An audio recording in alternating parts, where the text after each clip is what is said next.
Boa noite, irmãos, que a graça e a paz de Jesus continue sobre a sua vida, sobre a vida da sua família. Estamos nessa jornada de exposições do Evangelho de Marcos, estamos falando desse tema, o servo real, e nós já estamos na segunda temporada dessa série. Na semana passada, eu comecei a introduzir o capítulo 6, nós lemos os primeiros versículos e nós trabalhamos a questão da incredulidade. Você vai se lembrar que o capítulo anterior, o capítulo 5, eu destaquei que era um capítulo que exaltava, que dava um foco à fé. Fé de homens e mulheres como Jairo e aquela mulher que sofria uma hemorragia já há 12 anos. Então, no capítulo 6, nós entramos vendo então a incredulidade dos nazarenos, aqueles que eram da terra de Jesus. E com o decorrer do capítulo 6, nós vamos ainda ver a incredulidade presente na vida de homens e mulheres, mostrando assim o oposto do capítulo 5, onde a ênfase era mostrar a fé. Mas agora no capítulo 6 a gente tem visto esses traços de incredulidade. Eu queria ler o texto com você, Marcos capítulo 6, vamos ler do verso 7 ao verso 13. Marcos capítulo 6, do verso 7 até o verso 13. A estrutura do meu sermão será muito parecida com a estrutura anterior. Eu vou ler o texto, depois eu vou explicar, comentar sobre o texto e no final, com a graça de Deus, eu quero fazer 3 aplicações para a minha vida, para a sua vida, para a vida da nossa igreja. Então, acompanha-me no texto, na leitura, Marcos capítulo 6, a partir do verso 7, diz assim a palavra de Deus. Chamou Jesus os 12 e passou a enviá-los de 2 em 2, dando-lhes autoridade sobre os espíritos imundos. Ordenou-lhes que nada levassem para o caminho, exceto um bordão, que não levassem pão, nem alforge, nem dinheiro, que fossem calçados de sandálias e não usassem 2 túnicas. E recomendou-lhes: quando entrardes numa casa, permanecei aí até vos retirardes a outro lugar. Se em algum lugar não vos receberem, nem vos ouvirem, ao sairdes dali, sacudi o pó dos seus pés em testemunho contra eles. Então, saindo eles, pregavam ao povo para que se arrependesse, e expeliam muitos demônios e curavam numerosos enfermos, ungindo-os com óleo. Que Deus abençoe a sua santa, bendita e gloriosa palavra. Amém. Você vai se lembrar dessa série, principalmente do capítulo 3, onde Jesus havia convocado 12 homens para ser seus discípulos. É um chamado apostólico. Esses homens são chamados para ser os proclamadores da palavra de Deus. Esses 12 homens, se você talvez não se lembra o nome de cada um deles, depois, em outro momento, volte ao capítulo 3, o verso 13, que você vai encontrar ali, então, o nome dos discípulos ou dos apóstolos de Jesus. E Jesus havia chamado a eles para serem enviados para proclamar a palavra. Mas antes desse envio acontecer, eles estavam numa espécie de treinamento. Eles estavam passando por uma escola onde Jesus estava dando-lhes a teoria, antes de eles entrarem em campo, antes de eles serem enviados. Mas agora, o relato de Marcos diz que chegou o momento. É nesse momento, pela primeira vez, que eles vão ser enviados por um curto tempo, mas é o primeiro envio desses homens.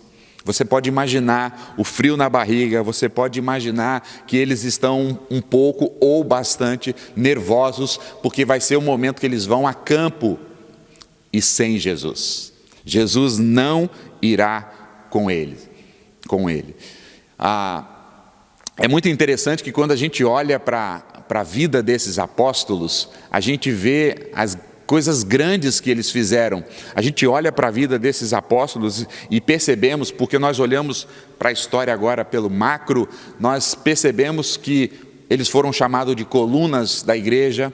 Nós sabemos que parte deles foram instrumentos de Deus para escrever e registrar o Novo Testamento. Nós sabemos que alguns deles foram enviados a terras distantes para pregar a palavra de Deus. Nós sabemos que alguns deles morreram pela causa do Evangelho, dando sua vida em proclamação do Evangelho de Jesus. Mas agora Marcos quer mostrar o começo, como tudo começou. E esses homens aqui, eles não são aqueles homens ainda maduros, são iniciantes. Eles estão temerosos, eles estão inseguros, eles são tímidos ainda. Mas Jesus, então, depois de passar esse tempo com eles, agora chegou o dia de enviá-los. Esses que ouviram o chamado de Jesus, esses homens que ouviram Jesus dizendo: vinde após mim, e eu vos farei pescadores de homens.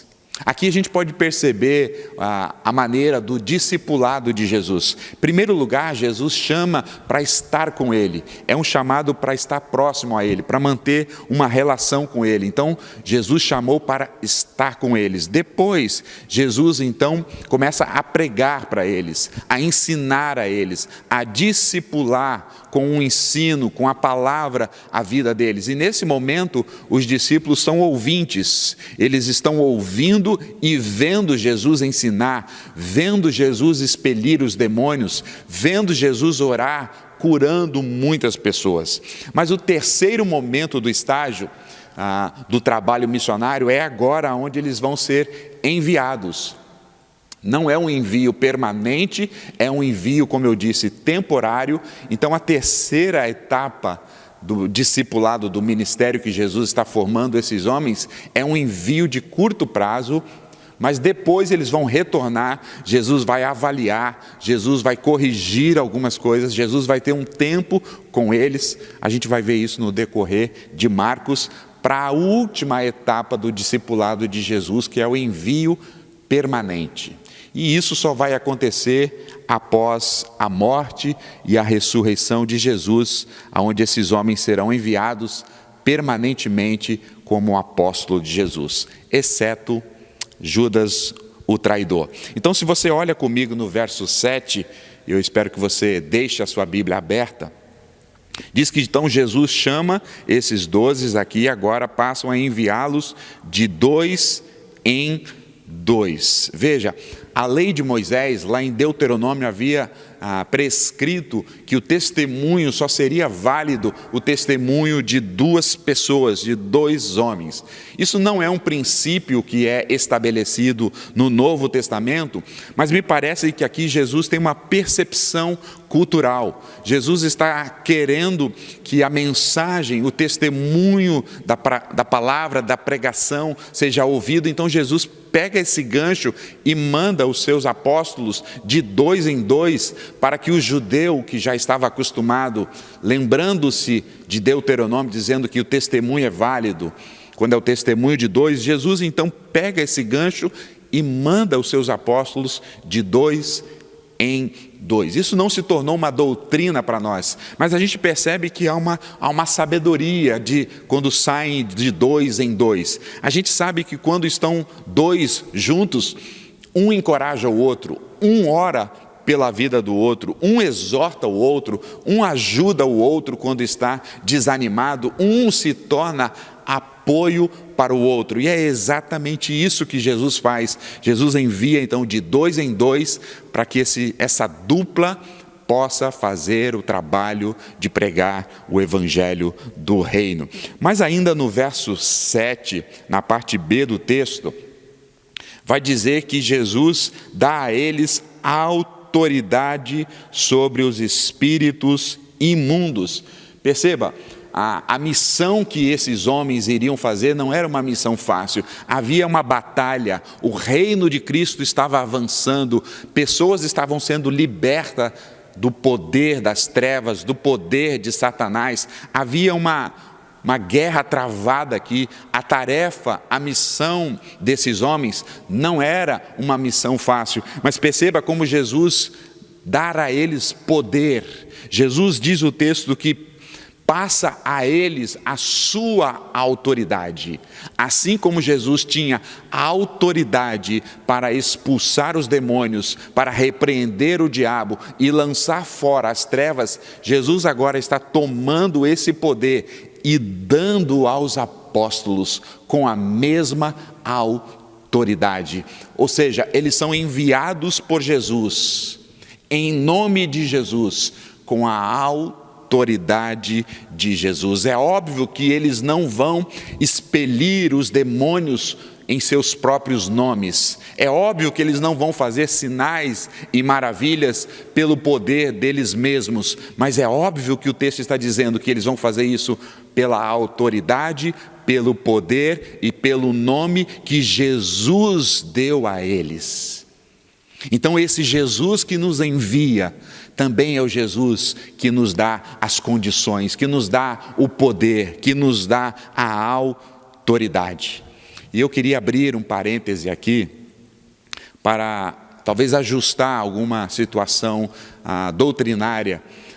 Nós vivemos num país onde na TV, no rádio, em muitas igrejas, as pessoas abusam da fé, as pessoas estão fazendo bizarrices em nome de Jesus. E quando a gente olha para essas questões de expelir demônios, expulsar demônio, a questão da batalha espiritual, a gente vê muitos erros doutrinários, muitas igrejas caminhando de maneira equivocada. Mas isso, de um outro lado, pode nos tornar pessoas céticas, pessoas que chegam ao ponto de achar que o demônio não pode possuir pessoas sem Cristo. Achamos que talvez, por causa desses exageros, que o demônio não está atuando na vida de pessoas. Sim, meu irmão, o diabo e seus demônios, eles, além de oprimir, eles também possuem pessoas que não são de Jesus. E pessoas que não são de Jesus são endemoniadas.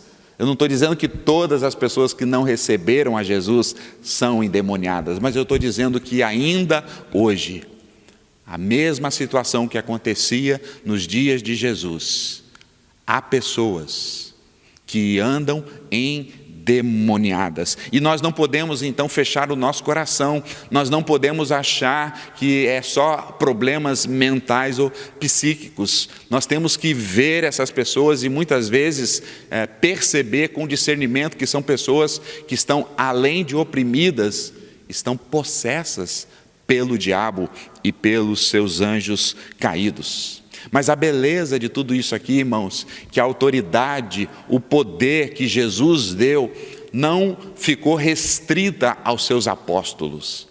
O poder que Jesus deu, a autoridade de expulsar os demônios, de libertar as pessoas que estão possuídas por Satanás, não ficou restrita aos pastores e aos missionários. Isso foi dado a todo crente em Jesus, todo aquele que foi alcançado pelo Evangelho, que o seu nome foi escrito no livro da vida e que tem o Espírito Santo dentro de si, também tem essa autoridade no nome de Jesus para libertar pessoas, para orar por pessoas. Portanto, se você vier a passar por um momento de encontrar uma pessoa endemoniada, não é para você sair correndo, não é para você entrar em desespero, não é para você ficar amedrontada, não é para você ligar para o pastor e dizer: pastor, eu vou colocar aqui o telefone no microfone em alta e viva voz para o senhor expulsar o demônio dessa pessoa. Não, se você é um crente em Jesus, Jesus também lhe deu autoridade no nome dele para orar para que pessoas fiquem libertas das garras e do poder de Satanás e das trevas. Não podemos entrar num ceticismo e deixar de crer nesse mundo invisível espiritual, porque no nosso contexto ou no nosso Brasil há muitas aberrações. Precisamos ser homens e mulheres crentes em Jesus, com discernimento. Mas o verso 8, acompanha-me. O verso 8 diz que Jesus então ordenou que eles não levassem nada pelo caminho. Eu não sei se você se lembra quando a gente tinha a liberdade de fazer viagens, antes de tudo isso acontecer, da pandemia, a gente sempre tem como preparar a viagem. Alguns têm até um checklist, outros são mais assim, tão preparados que eles vão ao mercado e parece que compram tantas coisas, porque na viagem tem que ter tudo, tem que ter água, tem que ter suco, tem que ter guloseimas, tem que ter muita comida.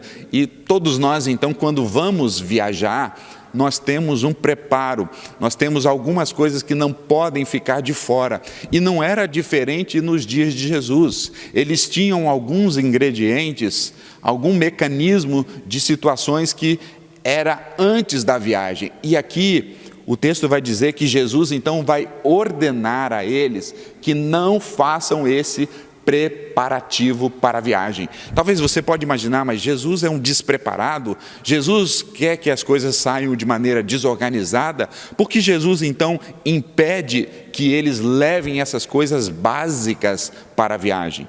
Diz o texto no verso 8 que eles não poderiam levar nem pão, nem o alforje, que era uma sacola onde eles poderiam guardar os alimentos, algumas coisas ali para comer, e tampouco eles deveriam levar dinheiro. Eram as coisas básicas. Levar um pouco de dinheiro, levar um pouco de pão e levar o seu alforje para que talvez ao passar pelas aldeias, pelas cidades, recebessem algum mantimento e guardar ali para ter alguma provisão na viagem. Jesus diz que eles não deveriam levar isso. Será que Jesus está exigindo aqui que os seus apóstolos, que os seus discípulos, aqueles que seriam os pregadores da palavra, deveriam fazer um voto de pobreza? Será que é isso que Jesus está querendo? Será que Jesus está querendo que os seus discípulos, seus apóstolos, seus pregadores, aqueles que levam a boa semente do Evangelho, passem constantemente por privações e por dificuldade financeira? Não, não é isso que Jesus queria para os seus apóstolos, nem para os seus obreiros. Lembre-se, Jesus é um mestre e Jesus está preparando os seus alunos, que são os futuros apóstolos enviados daqui a pouco para uma missão ainda muito maior fora. Então Jesus está preparando eles, e o que Jesus quer ensinar aqui é a dependência em Deus. Jesus quer mostrar para eles que Deus vai cuidar deles. Jesus quer dar uma lição muito prática aqui para eles, dizendo que Deus, o próprio Deus, irá prover na vida daqueles que Ele mesmo chamou, que Ele mesmo agora está enviando. Então Jesus quer dar a eles uma lição de dependência, de cuidado. Deus cuidará de vocês. O pastor John Piper escreveu um livro um livro voltado a pastores, com o título Irmãos, não somos profissionais. O que o Piper queria dizer ali é que aqueles que são pregadores da palavra, aqueles que são missionários, não são profissionais. Não é uma questão de dinheiro, não é uma questão de salário, mas é uma questão de chamado. O Deus que chama a esses homens, a esses servos e servas para a sua missão, para o seu trabalho, é o Deus que vai prover, é o Deus que vai cuidar. Então Jesus aqui está dando a eles a oportunidade de aprenderem uma grande lição sobre o cuidado e a provisão de Deus. É óbvio, irmãos, que Deus não quer que façamos assim hoje com os nossos missionários.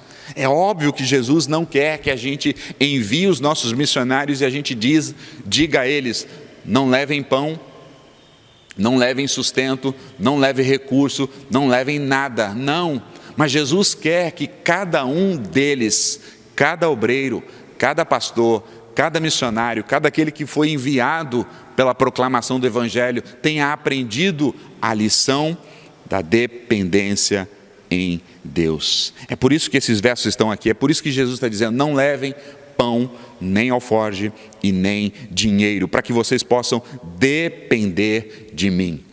E mais à frente um pouquinho, no texto você vai ver que Deus provê para eles.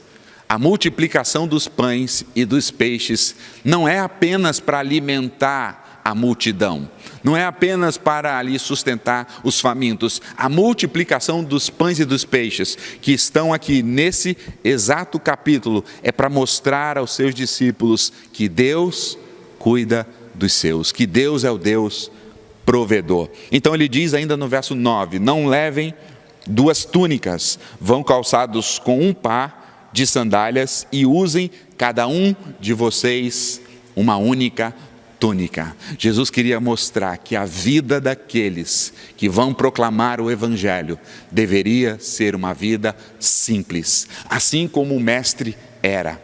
Que não houvesse exageros, que não houvesse desperdícios, que não houvesse assim situações de escândalos, mas que eles fossem homens que pudessem se identificar com as pessoas na qual eles poderiam proclamar o Evangelho. Então eles deveriam ir calçados de sandálias e terem uma túnica. Perceba que eles não são orientados a não ter nenhuma sandália ou não terem nenhuma túnica, mas a orientação aqui de Jesus é que eles se contentem com o básico, com aquilo que Deus tem dado a ele e a eles. E o verso 10, Jesus traz mais uma exortação aqui, dizendo que eles não deveriam ficar pulando de casa em casa. Eles deveriam ir para uma casa e ali se hospedarem e permanecerem nesta casa.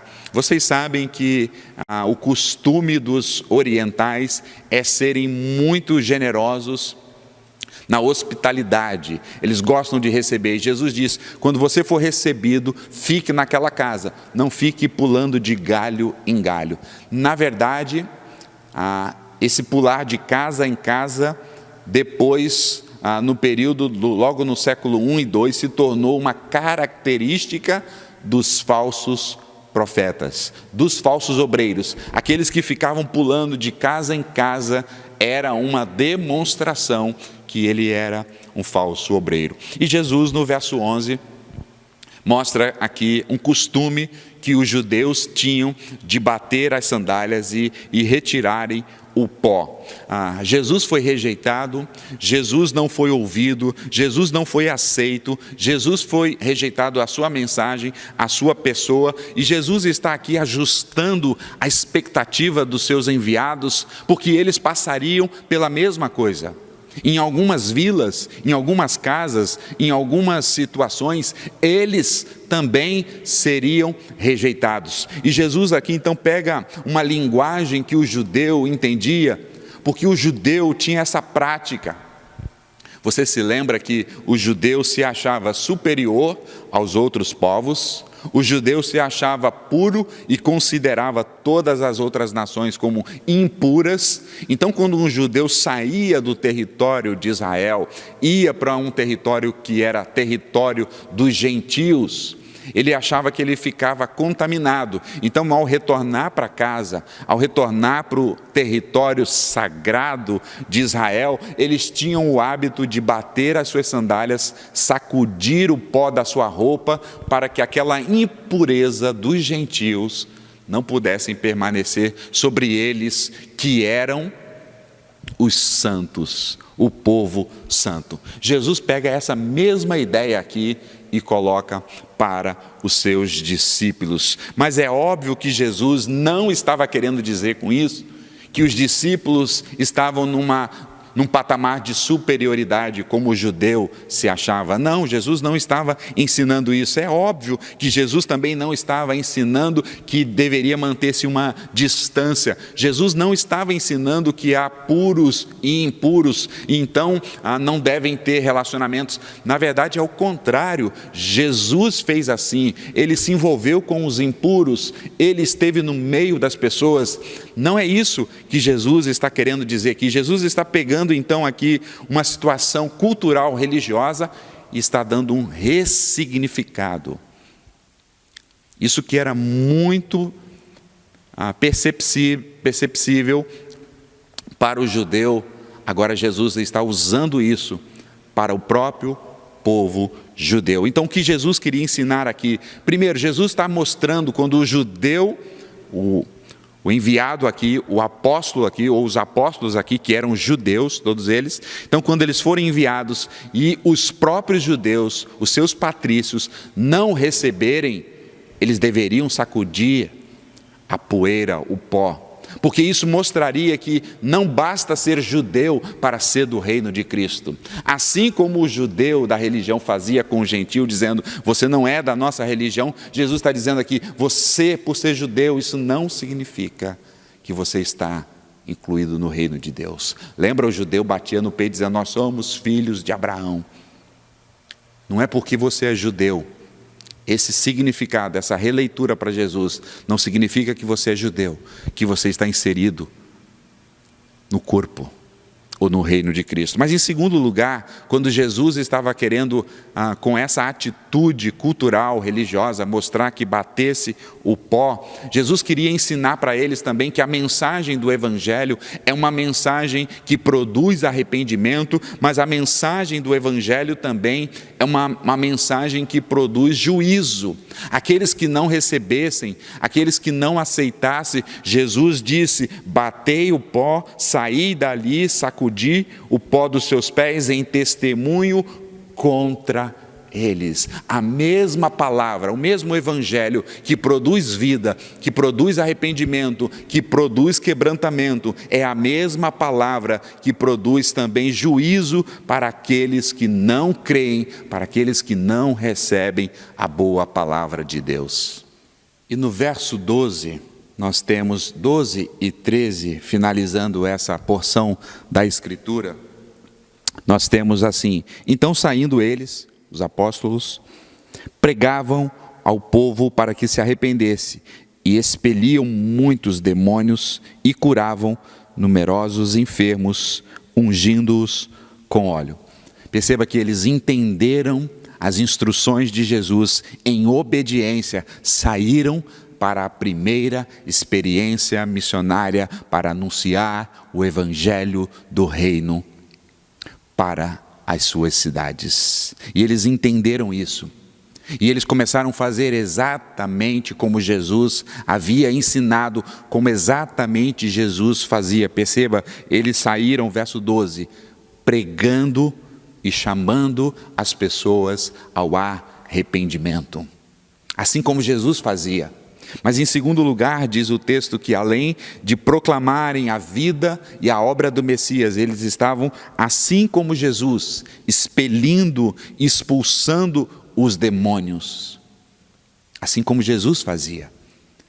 Na autoridade de Jesus, no poder de Jesus, no nome de Jesus. Mas também a terceira ação que eles faziam curar numerosos enfermos, como Jesus também havia feito e ordenado. E aqui então está o tripé, que foi o ministério de Jesus, o tripé que foi o ministério dos apóstolos, que era proclamar o evangelho, um chamado ao arrependimento, que era um confronto direto contra o mal, contra as trevas, contra o reino de Satanás, mas também era um ministério de misericórdia, na qual eles estavam tocando, orando e curando pelo poder e autoridade de Jesus muitas pessoas. Assim como Jesus fez. Agora esses homens enviados pelo nome de Jesus estão dando sequência à missão de Jesus. Eu quero fazer 3 aplicações aqui para a minha vida, para a vida da nossa igreja, para a sua vida. A primeira, eu não diria que é uma aplicação, talvez uma orientação por questões doutrinárias. Então a primeira vai ser uma orientação para ajustar questões doutrinárias. Em segundo lugar, eu vou fazer uma aplicação mais devocional. Eu vou falar sobre a dependência de Deus. E em terceiro, no final, eu quero fazer uma aplicação missionária ou missional. Então vamos lá. Meu primeiro ponto aqui é uma questão de ajuste doutrinário. Você percebe que no final do verso 13, diz que ao saírem eles, expelirem os demônios, eles curavam números de enfermos e ungia as pessoas com óleo. A questão de ungir pessoas com óleo tem sido algo meio dramático dentro da igreja, que tem causado algumas controvérsias no meio da igreja, não da nossa igreja, mas da igreja geral de Jesus Cristo. Essa questão de ungir com óleo se tornou algo um pouco complexo para muitos cristãos. Deve-se ungir? Não deve-se ungir? Quais são as orientações que a Bíblia traz? Eu queria então aqui trazer um ajuste doutrinário para os irmãos e trazer também uma perspectiva da nossa igreja. Em primeiro lugar, Jesus não havia mandado eles ungirem com óleo os enfermos. Jesus havia mandado eles curarem os enfermos. Então não é uma ordenança, não está no pacote de orientação de Jesus. Mas também Jesus não vai repreendê-los por isso. Jesus não vai dizer que eles fizeram isso de uma maneira equivocada, mas não há nenhuma passagem na Escritura que ungir com óleo seja uma ordenança, tanto de Jesus para os apóstolos, assim como para a sua igreja. Em segundo lugar, a questão de ungir com óleo, nós devemos olhar para a Bíblia, e a Bíblia não tem muitos textos que falam sobre isso, principalmente no Novo Testamento. No Novo Testamento nós vamos ver o texto mais conhecido, é o texto de Tiago, onde há uma pessoa enferma e é chamado os presbíteros, que ali são os pastores, e eles oram, mas eles também ali ungem o doente e oram pedindo a boa ação de Deus. Um outro texto que fala que foi ungido uma pessoa é na parábola do bom samaritano, diz que foi ungido, e ali tem mais uma conotação medicinal, de cura, de trazer algo medicinal para o bem daquelas pessoas. Então nós olhamos para a Escritura e nós não vemos tantos textos que são claros para mostrar essa questão de ungir com óleo.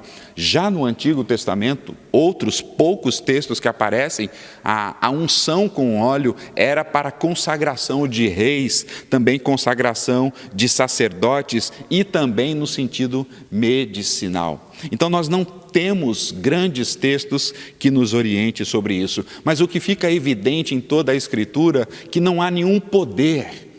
Nós não podemos atribuir nenhum poder ao óleo. Não existe essa questão de ter um óleo ungido, um óleo especial, um óleo poderoso, seja de Israel ou seja de onde for. Isso é um equívoco, isso é um falso ensino, uma falsa doutrina. Nós vemos então que a questão do óleo, quando a Bíblia fala, é uma questão simbólica, é uma questão de representação.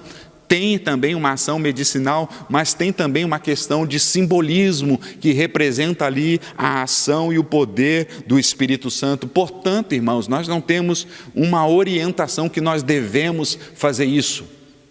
Ungir com óleo não é uma doutrina que a igreja de Cristo deve seguir. E aqui na nossa igreja, de modo especial, nós não temos esse hábito de ungir objetos, por exemplo, de ungir roupas, de ungir carros, de ungir casa de pessoas, de ungir como as pessoas fazem isso ou aquilo. Segundo lugar, não é comum em nossa igreja aqui, não é um hábito que nós fazemos de ungir pessoas no culto público. Nós não chamamos pessoas para vir, nós não acreditamos que essa é a função de ungir alguém, não é algo que é feito no culto público. O culto público é um tempo de celebração, um tempo de louvor, um tempo de orações, um tempo de ouvir a palavra de Deus. Nós não fazemos da questão de ungir como uma doutrina. E se nós não o fazemos, nós não estamos equivocados. Não há uma ordenança bíblica que deveríamos fazer assim. E eu gostaria de dar uma palavra muito direta aqui para você, que é membro desta igreja. Se alguém que não são os seus líderes espirituais, que não são os seus pastores, vier a ungir a você, você deve rejeitar. Você não deve ser ungido com óleo por qualquer outra pessoa que não seja a sua liderança espiritual. Não é qualquer pessoa que pode sair por aí ungindo. O texto de Tiago vai dizer que deveria ser chamado os presbíteros, e num lugar privado, numa situação privada, eles deveriam fazer isso ali como algo simbólico. Então, se você, membro dessa igreja, alguém ainda mais intitulado-se apóstolo, profetiza, levita ou qualquer outro desses títulos judaizantes, você deve rejeitar, você não deve aceitar que esse tipo de pessoa venha ungir ou passar óleo sobre a sua vida. Isso não está sobre o domínio deles. Ainda mais se são pessoas que vêm de um contexto neopentecostal, porque a doutrina neopentecostal sobre a questão de ungir com óleo é totalmente equivocada e contrária às Escrituras. Você não deve permitir que qualquer pessoa, a não ser aqueles que são os seus líderes espirituais, seus pastores, seus presbíteros, o façam e façam em conformidade como a Escritura nos aponta. Então, essa primeira orientação, eles saíram aqui e ungiram pessoas com óleo. Não era uma ordenança de Jesus, mas também não era algo que eles estavam fazendo contra Jesus. Se vamos fazer, devemos fazer conforme a orientação da palavra de Deus e com toda moderação e com toda doutrina. Mas a minha segunda aplicação aqui é uma aplicação agora mais devocional. Ela aponta para o caráter de Deus e ela vai mostrar que Deus é um Deus provedor, que Deus é um Deus que cuida dos seus. Os discípulos que foram chamados por Deus e enviados por Deus, eles foram desafiados, eles foram ensinados e encorajados a colocar a sua fé na dependência do Deus que cuida do seu povo. Pastores, missionários, ainda hoje são dependentes da boa mão do Senhor. Quando eles são enviados, eles são dependentes da provisão do Senhor, do cuidado do Senhor. Mas não somente pastores, missionários e pregadores ou os apóstolos, na verdade, toda a igreja, todo o corpo de Cristo, todo crente no Senhor Jesus deve viver uma vida de dependência no Deus provedor. Irmãos e irmãs, é um equívoco acharmos que dependemos da nossa capacidade, é um equívoco acharmos que dependemos dos nossos recursos, ou das nossas habilidades, ou do nosso trabalho, ou da nossa empresa, ou de fulano, ou de cicrano. Não.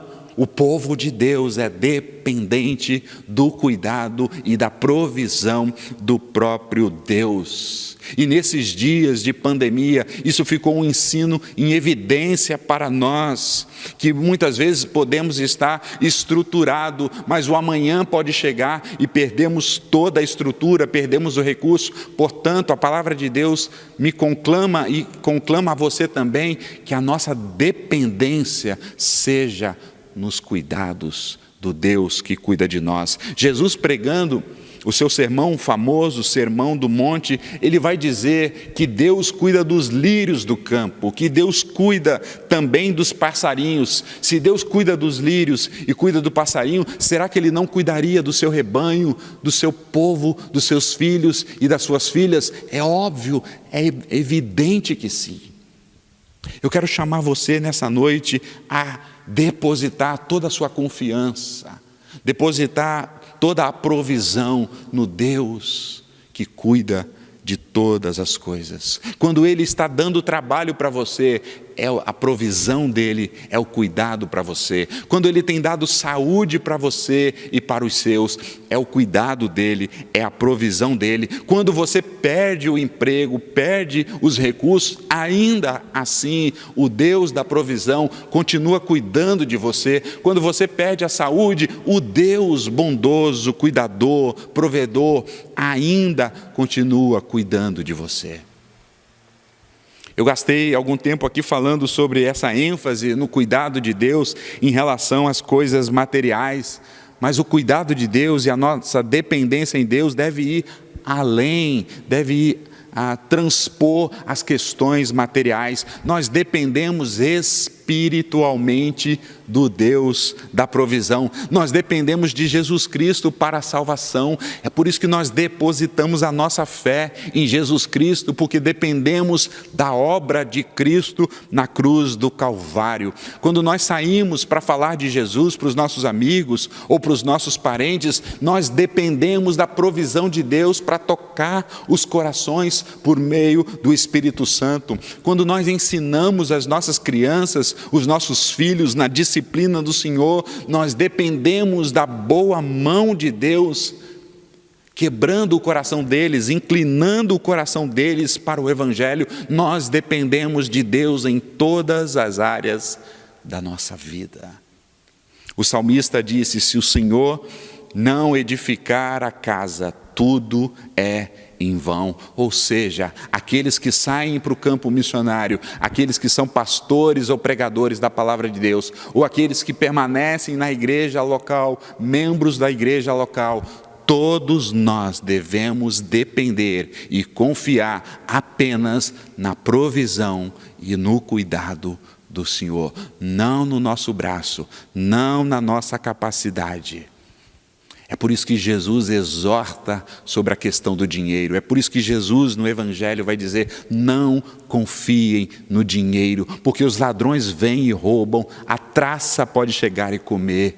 Confie, dependa do Deus que é o Deus da sua vida. E diz o texto então que esses homens que saíram como obreiros, obedeceram, eles largaram tudo para trás, eles deram um passo de fé, porque para depender de Deus é necessário um passo de fé, e eles saíram sem dinheiro, sem alforje e sem pão, na confiança e na dependência que Deus iria cuidar deles. Irmãos, nós vivemos em dias que o humanismo tem sido cada vez mais forte. Nós vivemos em dias, irmãos, que o secularismo tem sido cada vez mais forte. O que vale é algo que você pode palpar, o que vale é algo que você pode contabilizar, o que vale é algo que você pode calcular, o que vale é algo que você pode ver, mas a Bíblia, a fé, o Evangelho nos chama a transpor essas coisas. Nós somos chamados o povo da fé. E quando Jesus nos conclama, quando Jesus nos envia e quando Jesus nos ordena para que nós façamos algo que esteja mesmo contrário a toda a cultura ou até mesmo ao nosso próprio coração, nós precisamos responder com fé, em obediência, porque nós temos certeza que Ele cuida de nós. Lá em Lucas capítulo 22, você pode abrir comigo? Lucas, texto muito importante para essa passagem, para confirmar essa dependência no Senhor. Lucas 22, verso 35. Eu aguardo você abrir. Eu queria ler esse texto com você para terminar essa aplicação aqui do caráter de Deus, o Deus provedor. Lucas 22, 35. Diz assim o texto, Lucas 22, 35. A seguir, Jesus lhes perguntou aos seus apóstolos: quando vos mandei sem bolsa, é uma referência a esse texto aqui, quando vos mandei sem bolsa, sem alforje, sem sandálias extras, faltou-vos porventura alguma coisa? Quando eu vos enviei, Jesus está dizendo aqui, tempos depois, quando lá no princípio, no primeiro momento que eu vos enviei, exigindo de vocês um passo de fé, um passo de obediência, para que vocês confiassem na dependência do Senhor, vos faltou alguma coisa? E olha a resposta que esses apóstolos deram: nada, disseram eles, não nos faltou nada, porque o Senhor é o meu pastor e nada nos faltará. Eu queria dar uma experiência, contar uma experiência, compartilhar com você uma experiência particular aqui.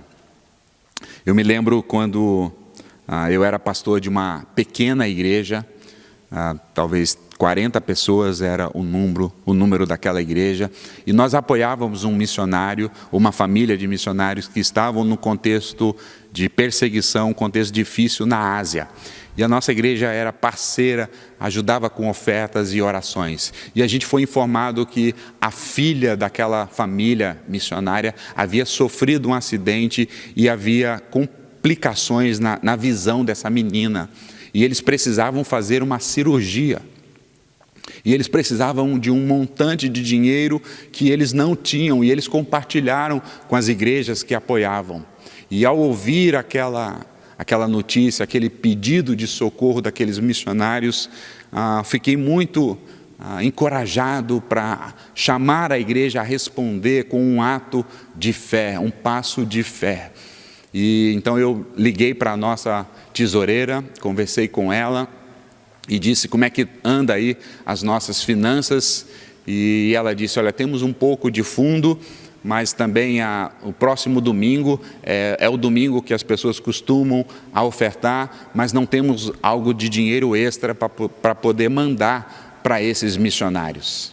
Então, naquela semana, gastando um tempo de oração, senti, fui tocado, e acredito que essa veio uma direção de Deus, senti tocado em desafiar a igreja a dar um passo de fé no coletivo.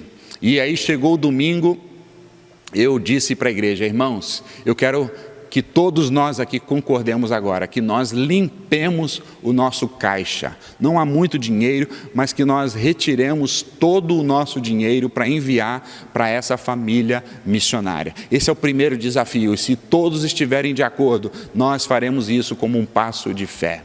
Em segundo lugar, eu disse: eu quero desafiar a todos vocês que estão aqui nessa sala hoje, nesse culto hoje, a doarem, a darem todos os recursos que tem em sua carteira ou em suas mãos. Tudo, não ficar nada. Todos. Mandei fechar, o nosso encontro era numa sala de hotel, eu mandei fechar a porta, porque senão o pessoal ia falar: nossa, essa igreja aí é complicada, né? Mas eu disse: irmãos, é um momento único, é um passo de fé que o Senhor está exigindo de nós para ajudar essa família de missionários. Vamos então responder. Vamos doar tudo o que temos em nosso bolso. E eu disse: e o exemplo vai começar comigo, mas eu não tenho dinheiro agora. Os irmãos: mas aí é fácil, né? Mas eu disse à igreja naquele momento: eu estou abrindo mão do meu salário deste mês para fazer essa doação, para dar esse passo de fé, para que nós possamos juntar tudo o que nós temos. Eu não tenho dinheiro aqui, mas nessa próxima semana a igreja vai me dar o meu sustento, e não vai dar o meu sustento, porque eu estou abrindo mão do meu sustento para que a gente envie tudo para a obra, para abençoar essa família, para que essa cirurgia aconteça. E a igreja topou o desafio, e nós limpamos o caixa da igreja, e naquele dia nós levantamos uma oferta. Os irmãos também doaram tudo o que tinha, e nós mandamos essa oferta. No próximo domingo, irmãos, veio um irmão muito abastado, ele não era da nossa igreja, era um homem que tinha bastante posse, veio nos visitar, e ele deu uma oferta tão generosa para a igreja, que depois que acabou o culto, a tesoureira foi para casa, e os irmãos, os diáconos ali haviam contabilizado, eles me ligaram dizendo: pastor, entrou uma oferta hoje aqui, algo sacudido, sobrenatural de Deus, que ultrapassa os recursos que nós tínhamos no nosso caixa, a entrada desse mês e tudo mais. E eu disse: glória a Deus. E ela disse: o que nós fazemos? Então eu digo: pague as contas que tem que ser paga. E ela disse: inclusive, pastor, dá para pagar o seu salário. Eu falei: glória a Deus outra vez.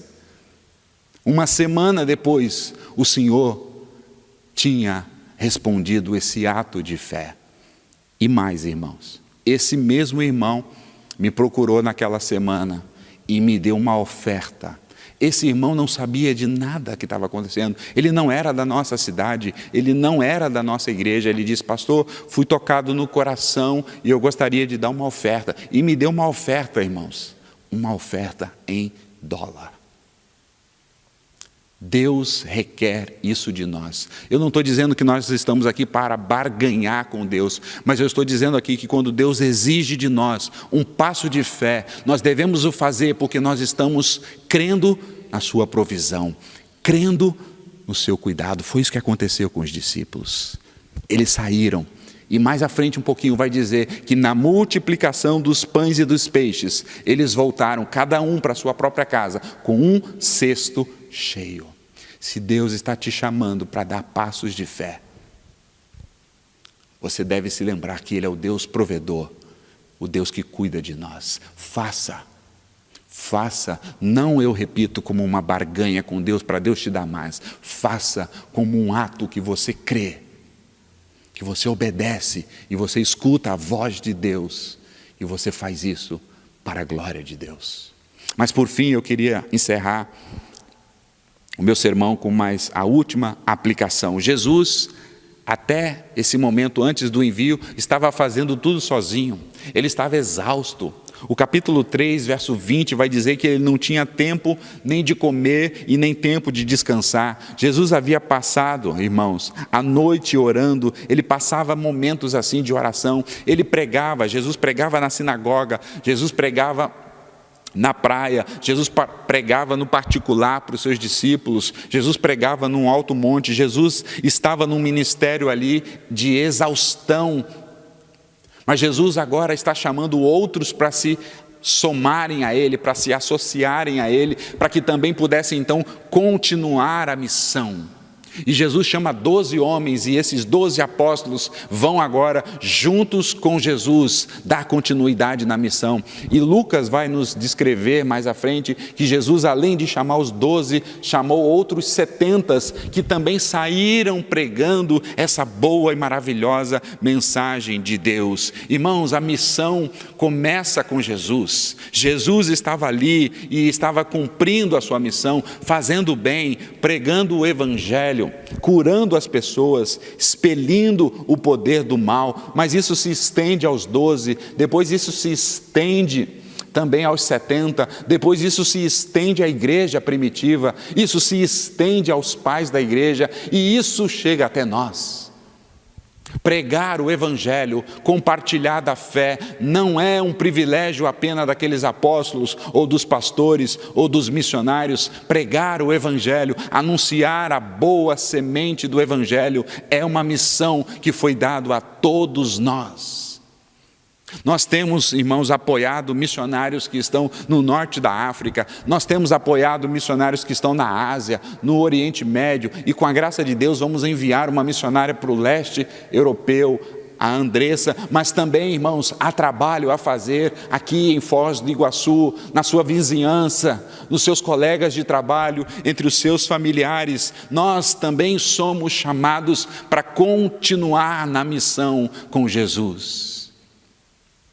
A missão continua e agora também por meio de nós. Você também tem esse privilégio de anunciar as boas novas de Jesus. Você também foi comissionado por Jesus. Você também tem o nome de Jesus. Você também recebeu a autoridade de Jesus. Você também recebeu essa comissão de ir aonde Deus te levar para anunciar a boa palavra de Cristo. Como os discípulos fizeram, como os 70 fizeram, como a igreja primitiva fez, como os pais da igreja fizeram. Nós, Igreja Batista Itaipu, também somos chamados, cada um de nós, a compartilhar a boa semente da fé. Talvez você esteja pensando, aonde eu posso servir? Aonde eu posso compartilhar? Deus chamou a Andressa para cruzar os mares, mas talvez Deus está chamando você para cruzar a rua, ou cruzar a cidade. A missão começa aonde nós estamos. Aonde nós estamos é o lugar da gente compartilhar a mensagem do Evangelho. Aonde nós estamos foi o lugar que Deus nos enviou, e começa onde estamos e termina aonde Deus quer. Não importa aonde, o que importa é um coração obediente, O que importa é uma identidade como discípulo de Jesus, que também agora foi comissionado para levar as boas novas de Jesus. Que tal essa semana você orar, separar um tempo de orar, para orar, pedindo a Deus que abra as portas para que lhe dê uma oportunidade para testemunhar, talvez para o seu familiar, talvez para um amigo da escola, talvez para um amigo do trabalho. Que tal orar pedindo a Deus que coloque as palavras em seus lábios? Que tal orar a Deus pedindo que te encoraje, que tire de você o medo para que você possa sair e falar da boa mensagem do Evangelho? Que tal você comprar um livro e presentear alguém? Que tal você então se engajar nessa missão que continua de anunciar a boa mensagem do Evangelho para todos aqueles que estão perto ou longe?